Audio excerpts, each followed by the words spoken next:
This is Christopher Moldong of Chris's Storytelling Corner. Today, I'm going to do a movie review for Sicario, Day of the Soldado. Next time, I'll have a manga review for Skip Beat Volumes 25 and 26, a book review for Hero Born, Legends of the Condor Heroes Volume 1, and a movie review for Skyscraper, and another movie review for the anime movie Makia When the Promised Flower Blooms. Check out my Twitter page and author's Facebook page. Links to all these will be provided on the description. I'd really like to hear from you guys as well, so leave any comments and make sure to subscribe and share this channel as well. So the way that this is going to work is that I'm going to give a detailed recap of the movie, Sicario, Day of the Soldado, and then get my thoughts on the movie. As far as an initial grade goes, I liked it. I actually liked it quite a bit. Probably not as good as the first one. Give it like a B, B plus, somewhere around there. So, here is a recap of Sicario, Day of the Soldado. Okay? Spoiler warning right now. Okay, so a suicide bombing in a Kansas City retail shop kills 15 people. In response, the U.S. government gives CIA agent Matt Graver permission to use extreme measures to combat Mexican drug cartels who are suspected of having transported the Islamic terrorists across the border. Graver and the DoD decide the best option is to start a war between the major cartels, and Graver recruits black operative Alejandro Gillick for the mission. Gillick kills a high profile lawyer of the Matamoros cartel in Mexico City, and later Graver and his team kidnap Isabella Reyes, who's the daughter of the kingpin of the rival, in a false flag operation. So Graver, Gillick, and their team take Isabella to Texas and stage a rescue with the DEA and local police to make her think she was kidnapped by her father's enemies. Gillick bonds with Isabella, and the team attempts to transport her back to Mexico, planning to leave her in territory controlled by her father's rivals in order to further escalate the conflict. However, the Mexican police escort for their trip back across the border double crosses them and attacks the U.S. vehicles in an ambush. Graver and his team are forced to kill dozens of corrupt Mexican policemen to escape the ambush. But Isabella runs away amidst the chaos, and Gillick goes after her alone.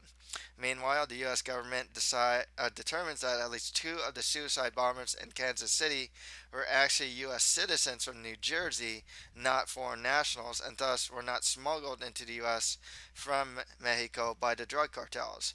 In order to quell tensions with Mexico, the U.S. president orders the CIA to abandon the mission and erase all proof of U.S. involvement by having Isabella executed as part of the cover-up. Therefore, Graver orders Gillick to kill Isabella, but he refuses and turns rogue to keep her alive.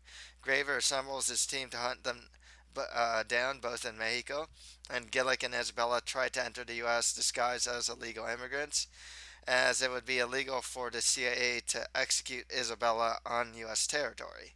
So, Miguel, who's a Mexican American coyote, um, recognizes Gillick from a chance encounter in a parking lot. He alerts his boss, and Gillick and Isabella are captured. They force Miguel to execute Gillick, and Miguel hesitates and unwillingly shoots Gillick in the head, and the gang leaves him for dead. Miguel is disappointed with the gang and leaves them after this incident. Pretty much they're on the pickup truck, and he just jumps off.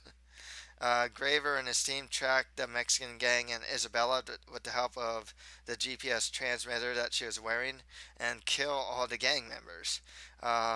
Graver takes pity on Isabella and brings her back to the U.S. to put her in witness protection rather than following his orders to kill her. Meanwhile, Gillick wakes up finding the bullet went through his jaw. Takes one of the gang members' cars and drives toward the border. And then he also as he goes to the border, someone sees him and he kills him, and then he just drives to pretty much the border.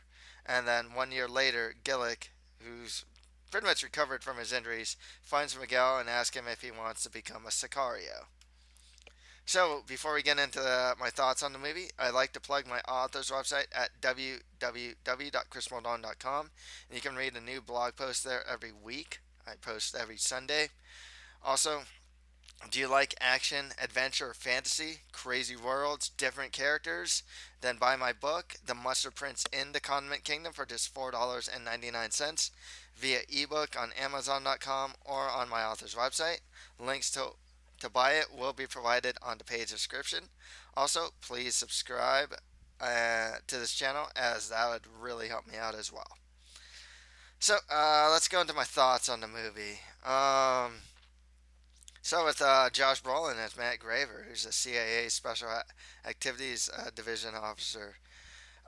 Pretty no nonsense guy. It's kind of funny. Brolin's really good at this like rough, gritty, take no prisoners type of role. I mean, he's always been good at it. He plays this role quite a bit.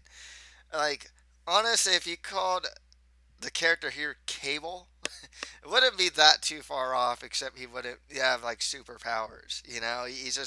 He's really good at that. Like, I don't even want to say like badass with a heart of gold, just badass. Shoot first, take questions later. Like that. That's kind of who he is. Benicio del Toro is more like the badass with the heart of gold, though, as Alejandro Gillick.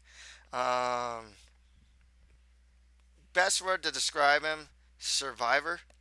I mean, this guy is just like, hey, I'm gonna go to Isabella. Oh, dude, we're walking through like the desert. Oh, hey, we got to go through. Get get back in America. Then he like, man, he can talk his way out of things. Man, the guy just doesn't. He doesn't really stop fighting. That's the other thing too. You notice about Alejandro. It's like he doesn't really stop fighting. I mean, the guy's tied up, face covered, gonna get shot. He's like, "Urgh." He's just struggling with all his might to get out of it. He got shot, then he awakens, and he struggles to get out of his situation. I mean, any means possible. Just a total survivor, tough as nails, ultra durable, really cool under pressure, but it can also fight with the best of them. I really liked Isabella Moner as Isabella Reyes. Um, it's funny. I think she started off as like a Nickelodeon star. Now you see her in like Transformers, and then you see her in like Sicario, and she's I guess we have to continue with the whole badass motif, because in the beginning, her first appearance in this movie is her punching out this girl, and like I think she grounded. Dang, did she ground about her? She's pretty tough. That's another thing about her. Like, despite her being born from wealth, I mean, she's tough. She's she's got something of a mean streak going on. When she talked to the principal, it's like, "Are you gonna do anything?" Oh, that's what I thought. It's like, damn,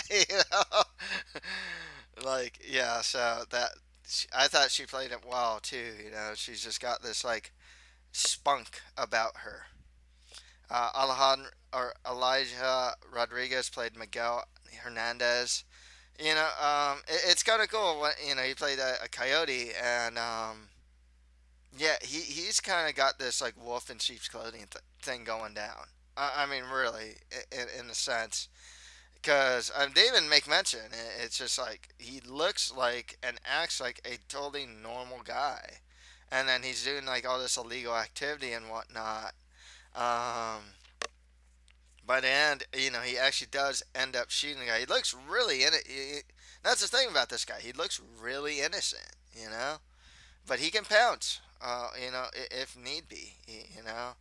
He can do the job, um, and, and does things well. He's pretty smart. It seems like throughout the whole movie, you don't see too much of him, but the times I've seen him, he seems like a smart kid.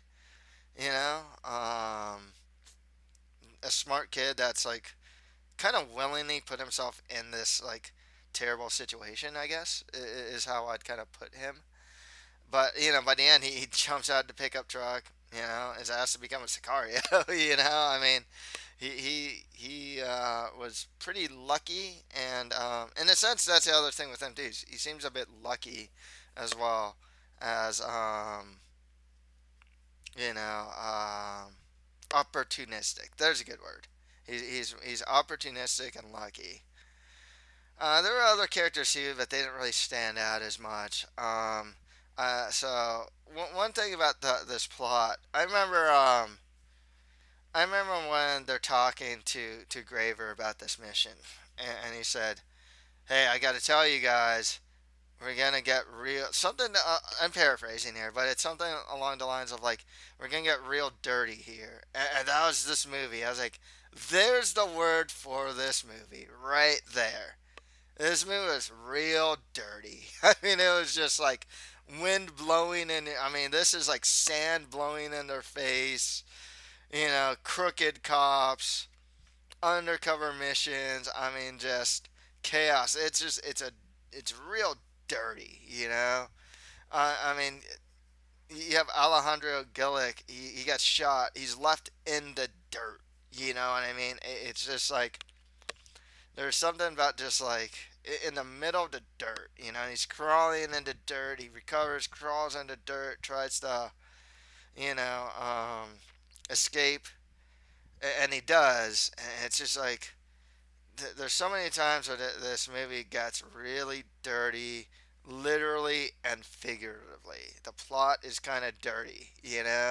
It's like, oh, let's get these Mexican drug cartels to fight each other. Let's create a war between the cartels. It's just kind of dirty. Things go wrong. It's real dirt. I mean, like they wanted to kill Isabella Reyes. That's doing dirty right there. And they had to kill Alejandro because he went rogue. Things went wrong. Things went real south real fast in this movie.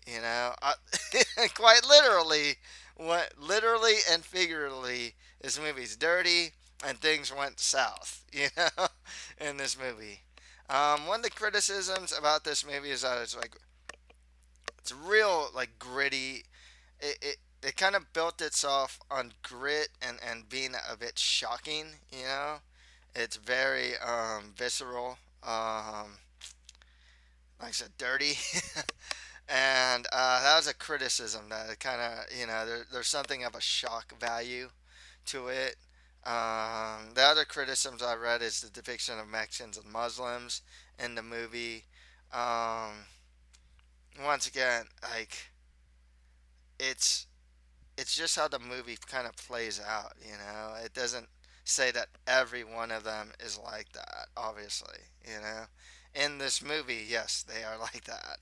But this is the movie, and also, I don't know how many Josh Brolins are there.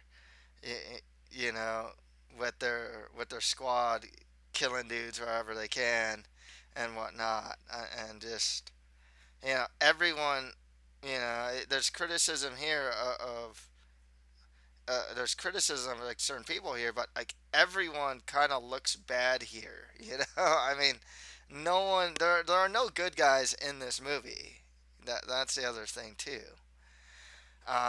So overall, fun movie. If you like the first one, you'd probably like this one. I think the first one's better, more artistic even. This one is just a lot more grittier. Um, like I said, more down in the dirt and that type of thing. But overall, uh, cool movie. Um, you know, Gave it like a B plus or something of that nature. So that's all for today. If you like this, don't forget to subscribe, share, and comment to this channel. Thank you for listening to this movie review.